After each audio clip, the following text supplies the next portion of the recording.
আমরা সবাই একটা ব্যাপার খুব ভালো করে জানি যে সবাইকে কোনো না কোনো দিন মরতে অবশ্যই হবে। হয়তো আপনি ইউটিউবে এমন অনেক ভিডিও দেখেছেন যেখানে মৃত্যুর পর লোকেদের শরীরে অনেক ধরনের সায়েন্টিফিক এক্সপেরিমেন্ট করা হয়েছে, কিন্তু আজকের দুর্দান্ত দোষের এই ভিডিওতে আপনারা জানতে চলেছেন কেউ মারা গেলে তার শরীরের সাথে কি হয়। এই ভিডিওটি অবশ্যই শেষ পর্যন্ত দেখুন, কারণ এই ভিডিওতে আপনি অনেক ইন্টারেস্টিং ব্যাপার জানতে চলেছেন। আপনার বডি কি মৃত্যুর পর মাটির সাথে মিশে যায়, নাকি তার সাথে আরো ইন্টারেস্টিং কিছু হয়? এই ভিডিওতে আপনি এই পুরোটা ব্যাপার জানতে চলেছেন।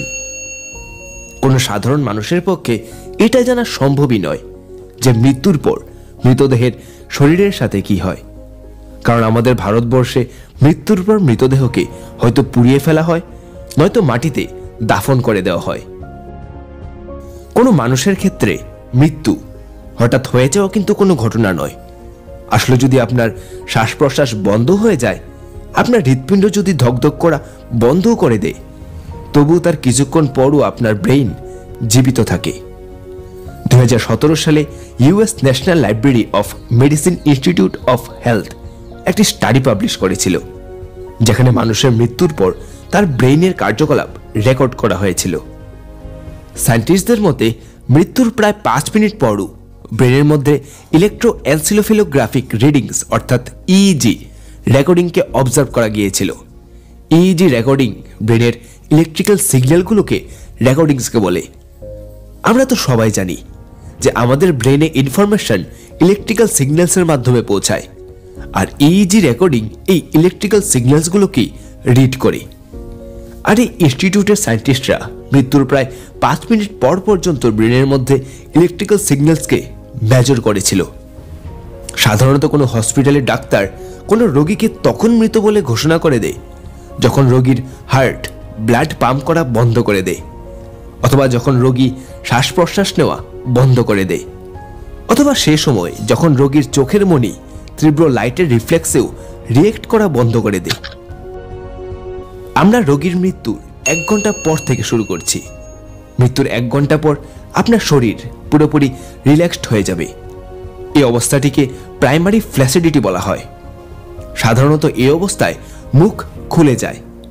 মৃত্যুর আগ মুহূর্তে যদি চোখ বন্ধ না হয়ে থাকে, তবে তা খোলাই থাকে। তখন পুরো শরীর একদম ফ্লেক্সিবল হয়ে যায়। একজন সাধারণ মানুষের হার্ট মিনিটে 75 থেকে 80 বার ওঠানামা করে। যদি ক্যালকুলেট করি, তাহলে যদি কোনো ব্যক্তি 70 বছর পর্যন্ত বেঁচে থাকে, তাহলে তার হার্ট সারা জীবনে 3 বিলিয়ন অর্থাৎ 300 কোটি বার ওঠানামা করে।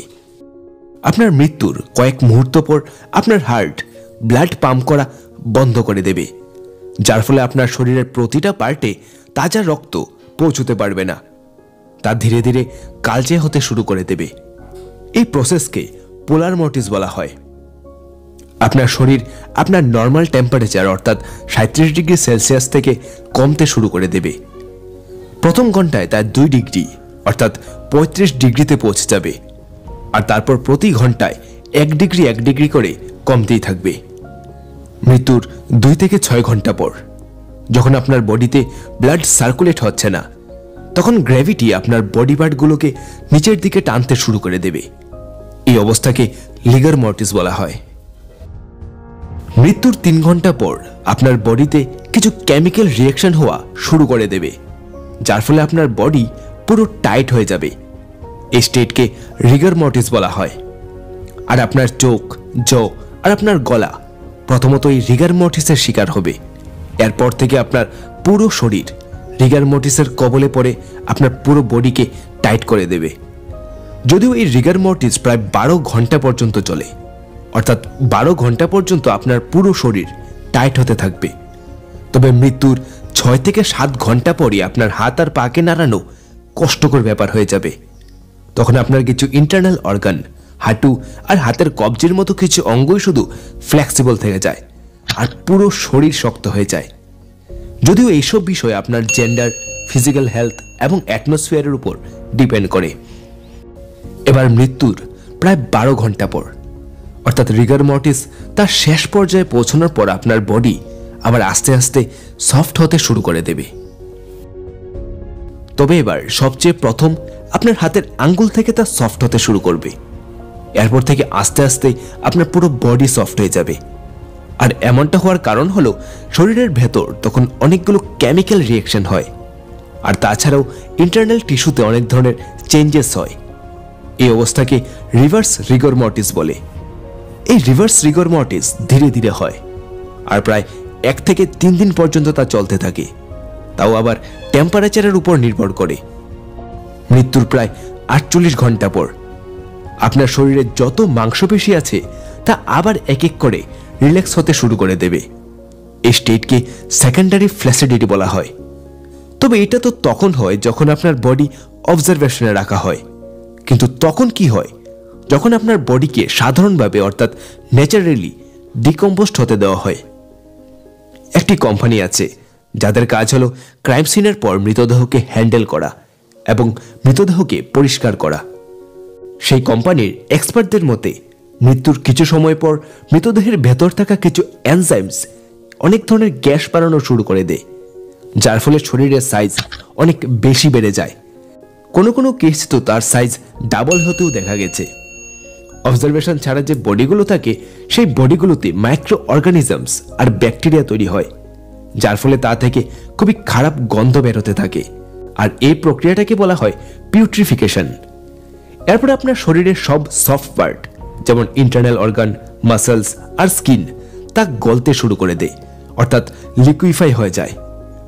তারপর আপনার চুল আর আপনার শরীরের অন্যান্য শক্ত অংশগুলিও ডিকম্পোস্ট হতে শুরু করে দেবে, আর শেষে আপনার শরীরের শুধুমাত্র স্কেলিটন অর্থাৎ হাড়গোড়গুলোই অবশিষ্ট থাকবে, যা ডিকম্পোস্ট হতে প্রায় 10 থেকে 12 বছর সময় নেয়। তো চলুন এবার জেনে নেওয়া যাক হিউম্যান বডি ডিকম্পোস্ট টাইমলাইন, যা কিছুটা এইরকম। 24 থেকে 72 ঘন্টার মধ্যে ইন্টারনাল অর্গান ডিকম্পোস্ট হতে শুরু করে দেবে। 3 থেকে 5 দিন পর আপনার বডি ফুলতে শুরু করবে, আর আপনার শরীরের অবশিষ্ট রক্ত আপনার মুখ, নাক আর কান দিয়ে বেরোতে থাকবে। মৃত্যুর 8 থেকে 10 দিনের মধ্যে আপনার শরীর হলুদ অথবা লাল হতে শুরু করবে, কারণ আপনার শরীরে তখন অনেক ধরনের গ্যাস তৈরি হয়, যা আপনার শরীরের রক্তকে বাইরের দিকে ঠেলতে থাকবে। মৃত্যুর কয়েক সপ্তাহ পর আপনার নখ আর দাঁত পড়ে যাবে। মৃত্যুর 1 মাস পর আপনার শরীর লিকুইফাই হতে শুরু করবে, আর শেষে শুধুমাত্র আপনার শরীরের হাড়গোড়গুলোই ডিকম্পোস্ট হতে প্রায় 12 বছর বা তার থেকেও বেশি সময় লাগতে পারে, কারণ তা অ্যাটমসফিয়ারের উপর নির্ভর করে। আশা করি আপনি বুঝে গেছেন যে মৃত্যুর পর আপনার শরীরের সাথে কি কি হয়। তো ভিডিওটা থেকে নতুন কিছু জানতে পারলে অবশ্যই আপনার বন্ধুদের সাথে এই ভিডিওটি শেয়ার করতে পারেন, এবং এই ভিডিও সম্পর্কে আপনার কি মতামত অথবা মৃত্যু সম্পর্কে আপনার কি মতামত আপনি অবশ্যই কমেন্টে আমাদের জানাতে পারেন। তো দেখা হচ্ছে খুব তাড়াতাড়ি এমনই আরেকটি নতুন ভিডিও নিয়ে। ততক্ষণে আমাদের চ্যানেলটিকে সাবস্ক্রাইব করে তার পাশের বেল আইকনটিতে অবশ্যই প্রেস করে রাখুন, তাতে আমরা যখনই নতুন ভিডিও আপলোড করব আপনি সবচেয়ে প্রথম নোটিফিকেশন পেয়ে যাবেন। তো দেখা হচ্ছে খুব তাড়াতাড়ি এমনই আরেকটি নতুন ভিডিও নিয়ে। Thanks for watching.